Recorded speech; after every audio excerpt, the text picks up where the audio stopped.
أبيكم بس تشوفون هالسويت اللذيذ الإجرامي هذا اللي ما كلفني دينارين.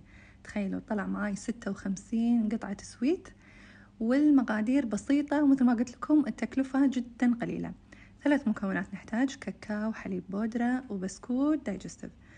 كوب ونص بسكوت مطحون، كوب حليب حمسته أول شي الحليب على نار هادية لما تغير لونه بهالطريقة هذه، تالي نخلته وبعدها ضفته على البسكوت المطحون، وآخر شي ضفت عليهم 200 جرام كاكاو ذوبته.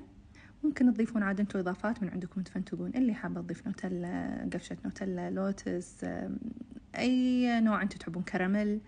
راح يصير بهالقوام هذا.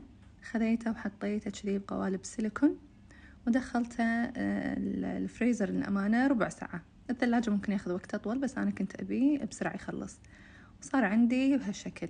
آخر شي غلفته ببسكوت مطحون. الطعم جدا لذيذ ويذوب بالحلج، وايد لذيذ وسريع. اللي عندها عزيمة كبيرة ممكن تسويه، مثل ما قلت لكم ما يكلفكم دينارين.